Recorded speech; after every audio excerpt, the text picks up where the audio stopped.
Почитуван подпредседател, почитувани колеги, почитувани граѓани. Денес повторно на дневен ред имаме предлог закон за финансирање на единиците на локалната самоуправа. Пред неколку денови дебатиравме исто за сличен предлог закон за локалната самоуправа за финансирање, каде што на локалните самоуправи им се врати поврат на ДДВ од 4,5%, наместо врз проекција од последната година да биде пресметано врз основа на 3 години. Од друга страна, веќе на денешните 2 седмици кои што се предвидени за денес, ќе биде ставен законот за заем од 21,5 милиони евра за унапредување на основното образование и заем од 25 милиони евра за енергетска ефикасност. Зошто го кажувам се тоа?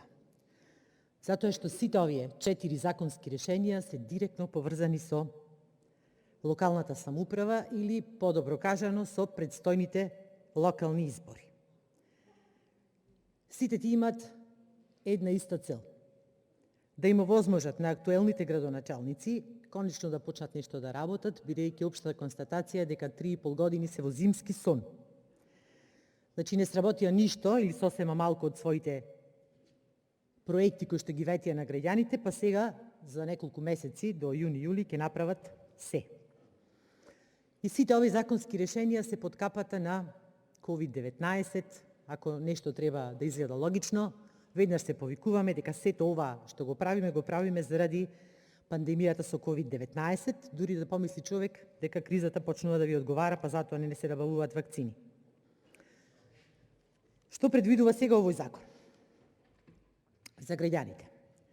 Со овој предлог закон се предвидува промена на Законот за финансирање на единиците на локална самоуправа и тоа во член 22 се додава член 22а кој гласи: по исклучок од членот 22 став 2 од овој закон, сопствени приходи на основниот буџет на општината може да се планираат со пораст од најмногу 50% од просечно остварените приходи во последните 3 години, според податоците од трезорската евиденција.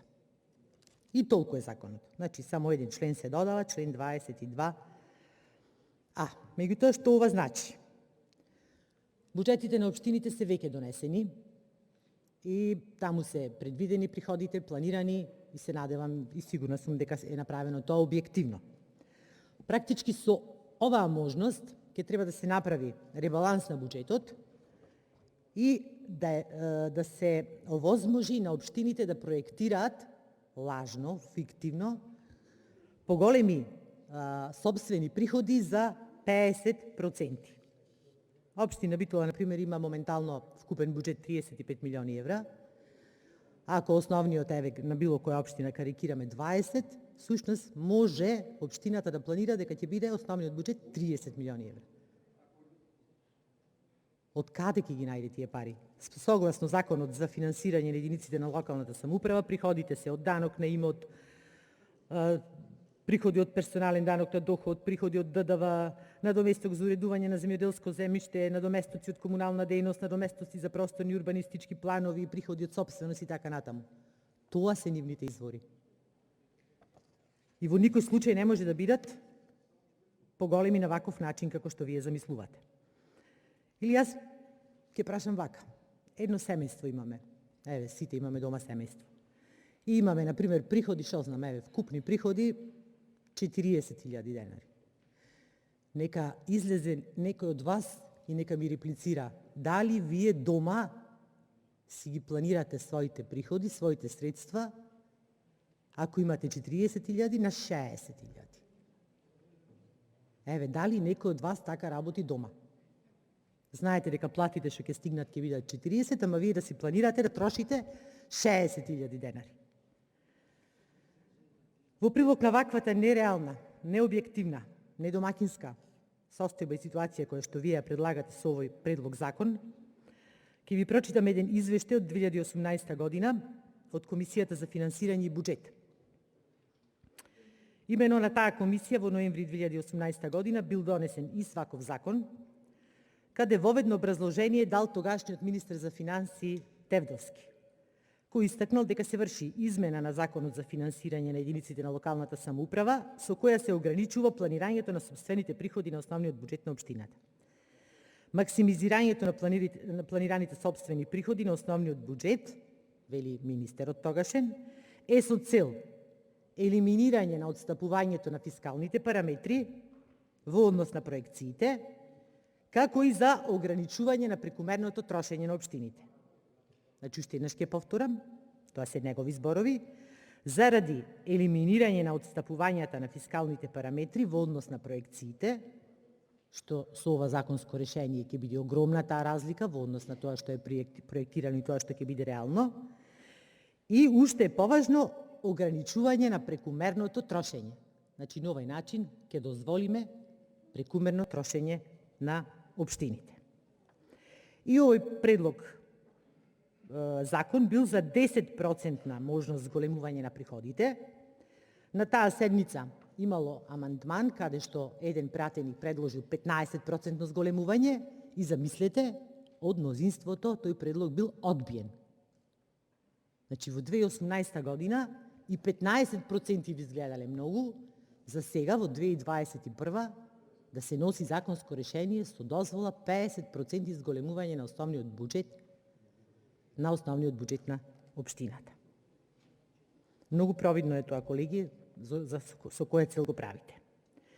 Бидејќи доаѓам од општина Битола, сакам дел од проектите само да ги наведам, колку што ќе ми остани време, што градоначалничката и вие како власт на локално ниво и во Битола ги даде во 2017 година на локалните избори, а не ги вети. Гасификација нема во општина Битола. Мултифункционален спортски комплекс нема. Еколошки современ јавен превоз нема. Велосипедски патеки, интегриран систем за управување со отпад, противпожарна зграда, сточен пазар, 120 улици беа ветени. До сега се направени околу 10, некои од нив се уште се во тек на изработка, некои се направени, а буквално на ништо не личат, значи има уште 110 за реализација. Не 50%, 150 да дозволите со закон нема да ги реализира. Надземен пешачки премин Боримечка нема. Нови зелени површини, влез од Прилеп и Охрид, реконструкција на урбани заедници. И еден проект кој што тие што не сте од Битола не знаете, може би не знаете, тоа е планинарскиот дом Копанки, за кој што и на локално ниво и на централно овде има дел пратеници кои што си биле во претходен мандат, се експлоатираше со невидена жестина. Значи не постоеше буџет, ребаланс на буџет и на централно и на локално ниво да не се експлоатира оваа тема и да се игра со емоциите на битолчани. Дури Шекеринска еден пратеник дојде да снимае видеа, филмови, глумеа таму. Не само што не го направивте, туку моментално се води постапка пред управен суд со крајна цел да се одземи сопственоста на планинарското друштво Пелистер. Ете, тоа е вистината за Битола. Почитувани граѓани, вас ви се обраќам сега, со ваши пари сакаат да прикажат дека на неколку месеци пред изборите многу работат. При тоа не водејќи сметка за последиците врз буџетите на општините, со задолжувања кои ќе ги плаќате вие, вашите деца, вашите внуци. И кога ќе поминат изборите, да очекуваме сите покачување на даноци, покачување на електрична енергија, потрошувачката кошничка веќе е над 33.000 денари, така да две минимални плати веќе не стигаат за една потрошувачка синдикална кошничка, ама се тоа ќе се случува после завршувањето на изборите. Сега главниот фокус со сите законски решенија е како да се освојат поголем број на општини. Ваквиот манипулативен и несериозен однос кон граѓаните многу скапо ќе ви се врати како бумеранг. Ќе им дојде крајот на сите лажни ветувања, бидејќи одите со премисата дека народот има кратко памтење. Народот ги плаќа даноците за сите години додека се води локалната самоуправа, а не само за последната година од владењето. Ви благодарам.